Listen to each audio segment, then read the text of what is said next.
All right, we're gonna get started. We got Kevin Weeks, short game guru, here as our first presentation. Sorry we don't have a microphone, so please crowd around if you want to hear him.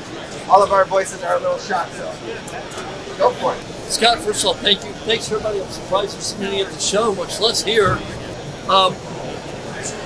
I started using the swing catalyst force plates in full swing, and one afternoon I had a no-show, so I started, could I do it with short game? And I hit some shots filming them and realized it was as beneficial, even more so, to be able to qualify and show people what was going on. And I was a little shocked to see some of the differences in the shots. Let's do this. Let me grab one.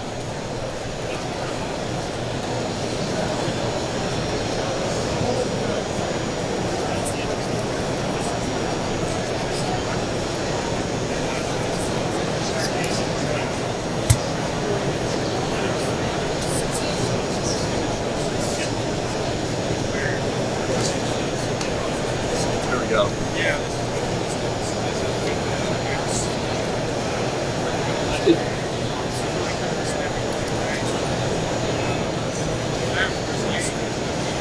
Okay.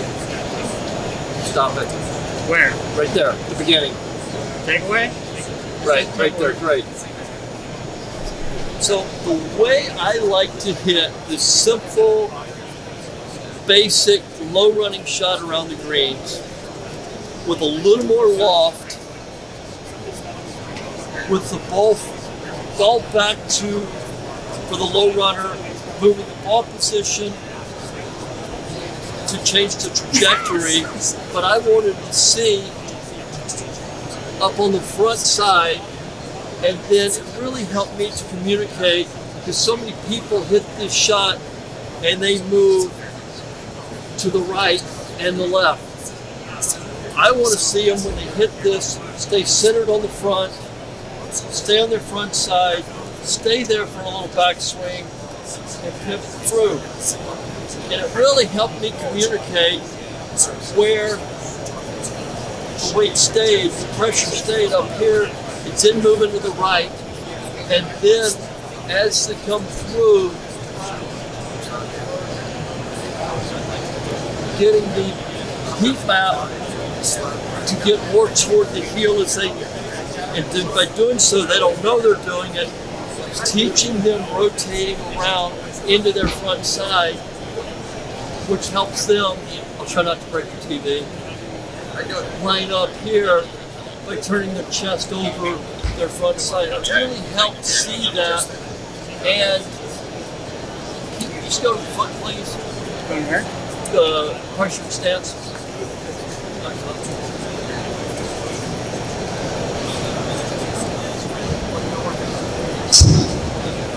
On these shots, when I'm working in my bay, I use this screen just like this, where they can see what they're doing with the film first.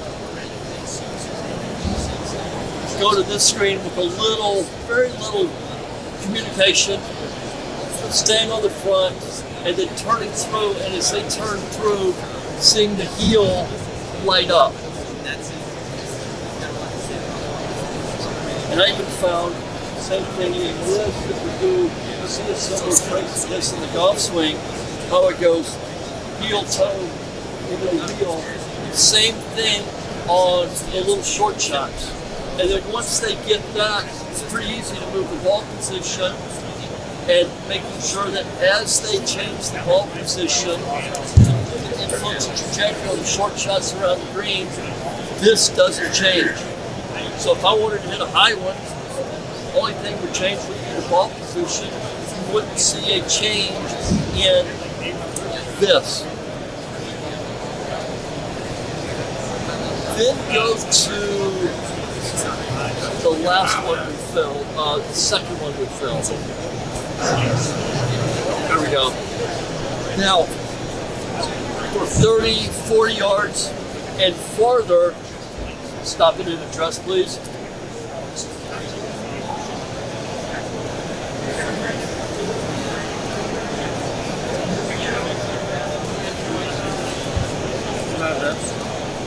Now,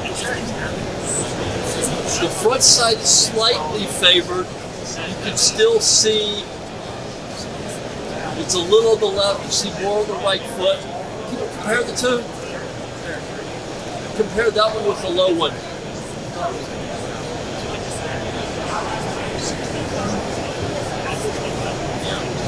You can see a complete different setup there.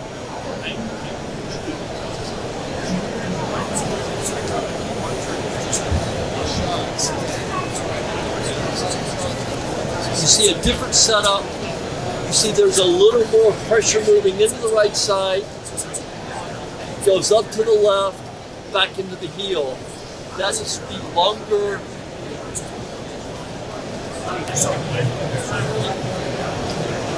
In the low shot, there's not much vertical here.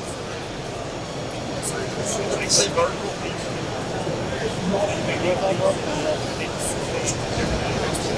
There's not much change in the verticals. It's more of a rotational. You see more pressure shifting. Really working with them. There's a monitor here they can see on the left, a tick right, finishing up here. Really wants to learn to finish the rotation and really pay a lot of attention, not to just how the trace is moving, but looking at the heat sensors to see where it's actually moving in their golf swing. And then one day I was really truly bored, and I started hitting that low spinner to see, is there a difference between this and the shot that goes in low, takes one hop and stops? And I found one difference I was stunned with, actually called Doc and said, am I seeing this right? Can you go to that? I think it's the next to last one. So here was one of the big things I found. On the low spinning shot, the verticals go up. There's more vertical force earlier in that low spinner. Golfer standing up, when I can hit lower on the face, in my opinion, hinge, plant, spin, you see the exact same trace. There's the heel gets hotter earlier, the verticals happen earlier, and they peak. And that's one of the really interesting things I found using this, is how so many people hit that shot that comes in low and spins. Like that shot. Oh. So much fun to hit once you can hit it. That's money. And this has really helped a lot of people learn to hit that shot, is learning to stand up as they turn through. Is this motion that you're talking about, is that through like tour feedback, or just kind of feedback that you've been? This is feedback, and then I've had good players get on and do it. And that's how. Spinner, and you see And that's what I see when they hit it. Is it's more of this. And you played out on tour. You saw when they hit that shot. They're not down here. It took me playing with this to really understand, because I've always hit it. I didn't know how I hit it. This showed me this is what I'm doing, and then I had some good players and tour. A couple guys did it. Would you find some people catch it fin a couple times when they first start? Oh, when they first tried it, yeah. Okay. But most of them stand up and go this way. The first thing is they go here. This is where the heat map of the feet is so important, because then you can see that it's not just this, it's that with the rotation as you go into the heel. It's combining the verticals, but you still have to have in the right spots in the feet. Right. That's awesome. Any other questions? We're gonna have to get a microphone. Yeah. So why does it make it spin more? The lower face. One of the reasons. And when you stand up, then your hand speed, arm speed obviously increases. A little bit low rotation. But that's also going to be the fast rotate where you start making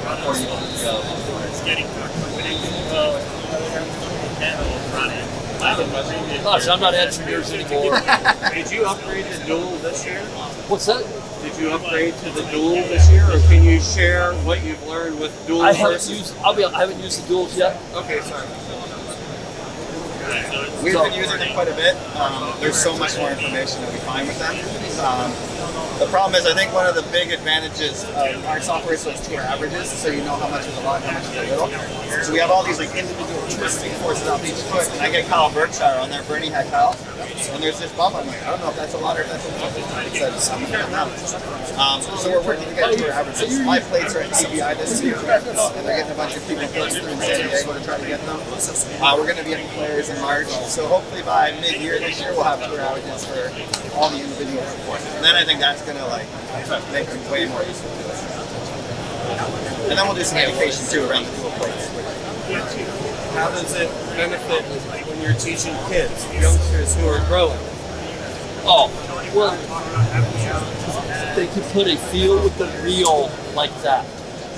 It helps them facilitate the learning process so quickly because you tell them to do something. Here, I want you to make that line to this.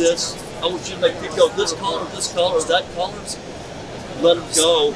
Self-discovery, figure it out. Because the less I'm telling them how to do it, I let them do it. And then if the motions aren't right, I'll tell them make this color, make it this, and let them figure it out. Because they're not. Then there's no mental of I've got to do this. I wanted to do this, there. Let them. Sometimes I'll just put a stick across their shoulders and go, I want you to go live, and just go to the force plate. And a lot of facilities have the computer or the TV. Yeah, because I've got a TV right there. So they can get in posture.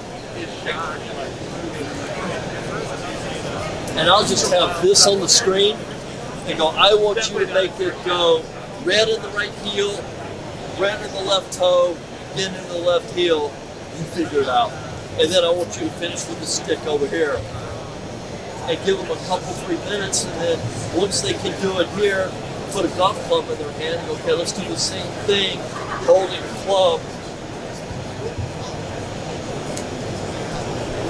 And like I was just telling John, I don't want to burden people with a lot of do this. And let's get it moving, and they'll figure it out.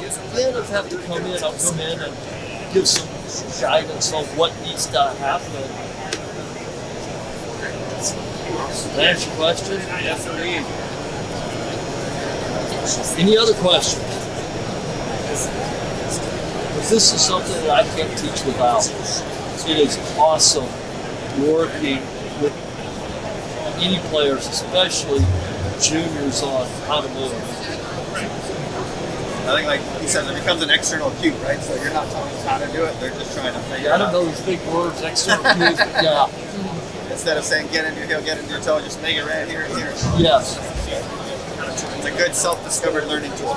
And that's one thing I think is missing in today's youth is they don't have self-discovery time. You know, everything's so boxed up and packaged for them. And when's the last time you saw kids playing basketball by themselves or throwing balls in the backyard? Everything has to be, you got to do this. So I try to get away from that, let them discover some things. And it's almost video game-wise. Oh, it is. Practice, which for kids it's massive. I say, hey, let's go play a video game. I literally go, hey, cool, let's go play a video game. And immediately the parents snap their heads. It's cool. Let's go play a video game. Yeah. Hey, you've got a Wii. Let's go play with Wii Fit. Let's move. Show them how to move. And then add some arm swing with it. And next thing you know, they're making a pretty good looking golf swing. Yeah. Oh, right.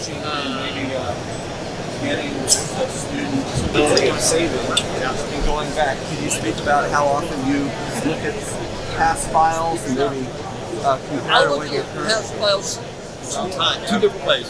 One is to be able to show the improvement. Hey, you came, look what you were 2 weeks ago, look where you are now. Hey, listen. What were we working on last time?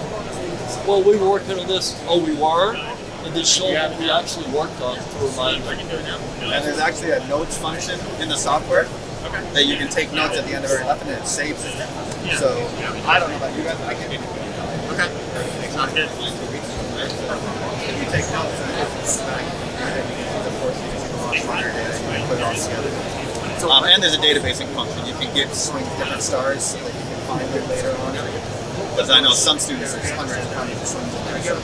Kevin, you probably emailed those notes to the student and parents. I also make a video with my voice that they get. Yeah, and that's their lesson feature. They hit the lesson feature and you talk and you can point at things. Record lesson, right up, right. Top, on the top bar. Right next to layout, yeah, right there. And then you just email that off. email that out. Because I want the parents to know, so they're using my terms, so they stay on them. And I stay on my parents. I stay on them to make sure that they're not going off a rail somewhere, in some direction. I want to make sure they're saying the same and using my words. So you can say the same thing in your terminology and my terminology. To a 10-year-old kid, it's two different things. So they know my plan, they're on my plan with continuity. And if the parents get off, kids will tell me, and I'll go prepare to talk to the parent. You can do it a couple times a year. I'll have a conversation. Hey Scott, you going to teach little Steve or not? I don't care which. I've got a waiting list. Who's going to teach? I don't care. All right, any other questions? If not, thank you, Kevin. Well, thank you, Doc. Thank you for this. This was awesome. Have a nice day.